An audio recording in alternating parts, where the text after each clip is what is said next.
हरे कृष्णा। आप सभी को प्रदोष व्रत की बहुत सारी शुभकामनाएं। भगवान शिव को समर्पित ये प्रदोष का व्रत मनुष्य को परम आध्यात्मिक उच्च गति प्रदान करता है। प्रत्येक मास की त्रयोदशी तिथि पर इस व्रत का पालन किया जाता है और संध्या में प्रदोष काल के समय में भगवान शिव की विशेष पूजा आराधना की जाती है। उनसे मनोवांछित वर मांगा जाता है और इस काल में की गई भगवान शिव की पूजा आराधना से वे अत्यंत प्रसन्न हो जाते हैं। तो चलिए आज प्रदोष के इस व्रत अवसर पर हम भगवान शिव से जुड़ी हुई एक सुंदर पौराणिक कथा का श्रवण करते हैं। आइए आज की कथा आरंभ करते हैं। एक समय महान ऋषि गौतम तथा उनकी पत्नी अहिल्या दक्षिण दिशा में स्थित ब्रह्मगिरी पर्वत पर निवास करते थे। इस पवित्र स्थान पर रहते हुए गौतम ऋषि ने 10,000 वर्षों तक दुर्गम तपस्या की थी। उनकी तपस्या के प्रभाव से ये क्षेत्र अत्यंत सुंदर और सात्विक बन चुका था। लेकिन काल का चक्र सदैव एक जैसा नहीं रहता। एक समय ऐसा हुआ कि लगातार 100 वर्षों तक इस क्षेत्र में आकाश से जल की एक बूंद भी नहीं गिरी। सभी जीव त्राहिमाम करने लगे और वे स्थान छोड़कर जाने लगे। महान गौतम ऋषि से इन जीवों का दुख देखा नहीं गया। उन्होंने जीवों के कल्याण के लिए 6 मास तक तपस्या की, जिससे वरुण देव को प्रसन्न करके वर्षा का कुछ उपाय किया जा सके। गौतम ऋषि की तपस्या से प्रसन्न होकर वरुण देव ने उन्हें दर्शन दिए। गौतम ऋषि ने उन्हें प्रणाम करके इस अकाल का निवारण करने के लिए वर्षा प्रदान करने की प्रार्थना की। तब वरुण देव ने कहा कि देवताओं के सृष्टि चक्र में वे कोई हस्तक्षेप नहीं कर सकते, लेकिन फिर भी क्योंकि वे गौतम ऋषि पर प्रसन्न हुए हैं, इसलिए वे उन्हें ऐसे एक जल का कुंड प्रदान करेंगे जिसमें स्थित जल कभी भी समाप्त नहीं होगा।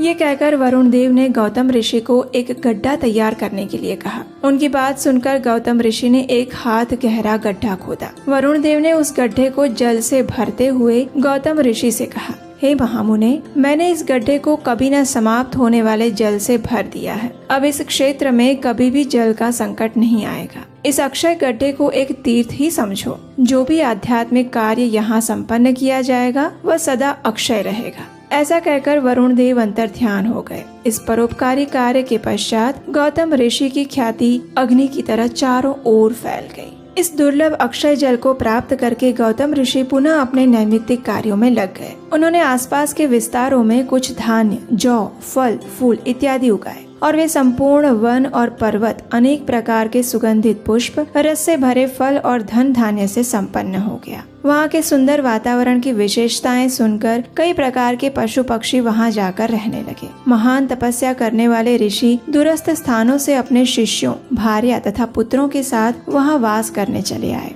ये स्थान मानो पृथ्वी पर स्वर्ग के समान बन गया। लेकिन कहते हैं ना कि बहुत कम मनुष्य ऐसे होते हैं जिनके अंदर कृतज्ञता सदैव निवास करती है। अधिकतर जीवों का स्वभाव यही होता है कि वे अपनी इंद्रिय तुष्टि के लिए अपने ऊपर उपकार करने वालों का भी बुरा करने में संकोच नहीं करते। ऐसा ही कुछ हुआ था गौतम ऋषि के साथ भी। एक दिन अक्षय जल को लेकर वहाँ रहने वाले कुछ ब्राह्मणों की पत्नियों के मन में माता अहिल्या के बारे में कुछ बुरे भाव आ गए। उन्होंने अपने पतियों को उकसाते हुए कहा कि वे गौतम ऋषि का अनिष्ट करने के लिए कुछ उपाय करें। अब माया शक्ति के प्रभाव से ऋषिगण भी अपनी पत्नियों की बातों में आ गए। गौतम ऋषि को हानि पहुंचाने के लिए उन्होंने गणेश जी की वंदना की। जब गणपति जी ने उनकी तपस्या से प्रसन्न होकर उनसे वर मांगने के लिए कहा, तो उन्होंने गणेश जी से प्रार्थना की कि वे कुछ ऐसी लीला करें जिसके परिणाम स्वरूप सभी ब्राह्मण गौतम ऋषि को स्वयं ही आश्रम से बाहर निकाल दे। गणेश जी ने उन्हें चेतावनी देते हुए और समझाते हुए कहा,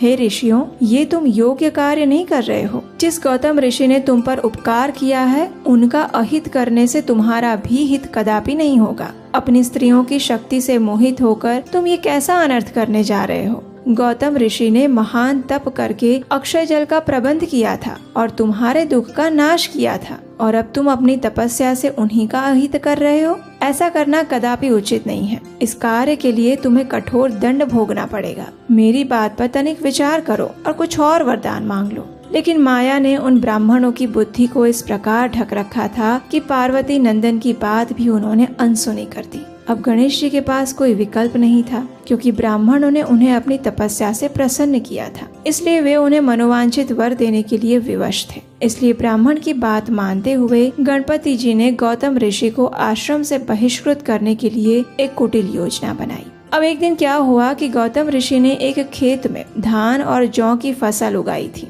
गणपति जी ने एक दुर्बल गाय का वेश धरा और वो बलहीन गाय गौतम ऋषि के खेत में आकर चरने लगी। उसकी दुर्बल अवस्था को देखकर गौतम ऋषि को उस पर दया आ गई। वह मुट्ठी भर तिनके अपने हाथों में लेकर उस गाय को हाँकने लगे और गौतम ऋषि के हाथ में पड़े तिनकों का स्पर्श होते ही वो गाय पृथ्वी पर अचेत होकर गिर पड़ी। उसके प्राण पखेरु उड़ गए और ये देखकर गौतम ऋषि को आश्चर्य हुआ। अभी तो वे कुछ समझ पाए उससे पहले ही वहाँ पीछे छिपकर ये सारा दृश्य देखने वाले सभी ब्राह्मण बाहर आ गए और गौतम ऋषि पर गौ हत्या का दोषारोपण करने लगे। वे सभी ऋषि गौतम और माता अहिल्या को अभद्र शब्दों और कटु वचनों से आहत करने लगे और उन सब ने गौ हत्या का आरोप लगाकर गौतम ऋषि को उस स्थान छोड़कर चले जाने के लिए कहा। गौ हत्या का पाप का बोझ लेकर गौतम ऋषि उस आश्रम से कुछ दूरी पर एक अलग आश्रम बनाकर रहने लगे, लेकिन उन ऋषियों ने वहाँ भी उन्हें चैन से नहीं रहने दिया। उन सब ने ऋषि गौतम से कहा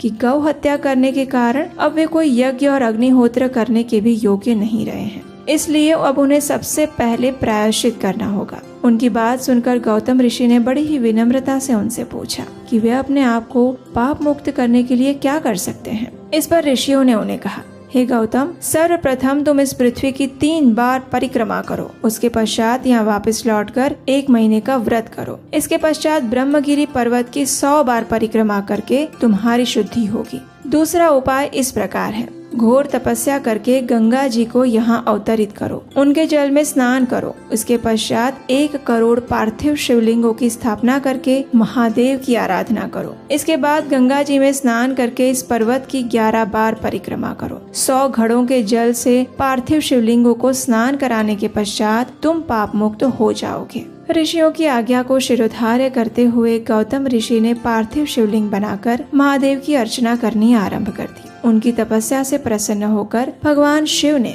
उन्हें दर्शन दिए। गौतम ऋषि ने उनसे पाप मुक्त होने के लिए वरदान मांगा। तब भगवान शिव गौतम ऋषि से कहते हैं, हे मुनि श्रेष्ठ, आपके दर्शन मात्र से ही सभी जीवों के पाप नष्ट हो जाते हैं और फिर मेरी आराधना करने वाला व्यक्ति पापी कैसे हो सकता है।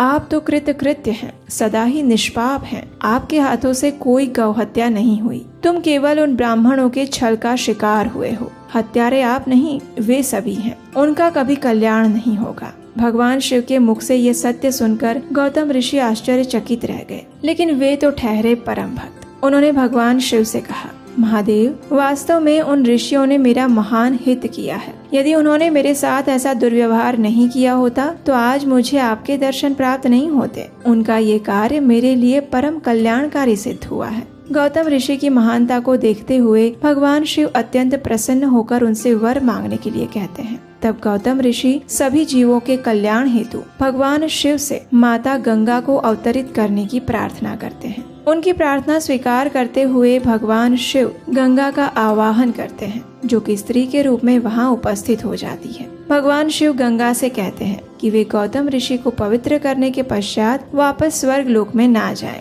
बल्कि वैवस्वत मनु के 28वें कलयुग तक इस धरती पर रहे। भगवान शिव की बात सुनकर माता गंगा उनसे आग्रह करती हैं कि वे तभी इस धराधाम पर रहेंगी यदि भगवान शिव, माता पार्वती और अपने गणों के साथ यहाँ विराजमान होंगे। अब उस समय सभी देवता तथा समस्त तीर्थ स्थान भी वहाँ आ चुके थे। उन्होंने माता गंगा से कहा कि जब भी बृहस्पति सिंह राशि में प्रवेश करेंगे तो उस अवधि के दौरान सभी तीर्थ स्थान यहाँ पर आकर निवास करेंगे और उनकी आज्ञा से ही वापस जाएंगे। सभी देवताओं की प्रार्थना को स्वीकार करते हुए महादेव तथा गंगा मैया वहीं पर विराजमान हो गए और वहाँ जो शिवलिंग की स्थापना हुई उसे आज हम त्र्यंबकेश्वर ज्योतिर्लिंग के नाम से जानते हैं। इस ज्योतिर्लिंग के 3 मुख हैं, जो क्रमशः ब्रह्मा, विष्णु और शिव के प्रतीक हैं। और क्योंकि गौतम ऋषि की तपस्या के कारण गंगा देवी अवतरित हुई थी, इसलिए उनका नाम गौतमी अथवा गोदावरी पड़ा।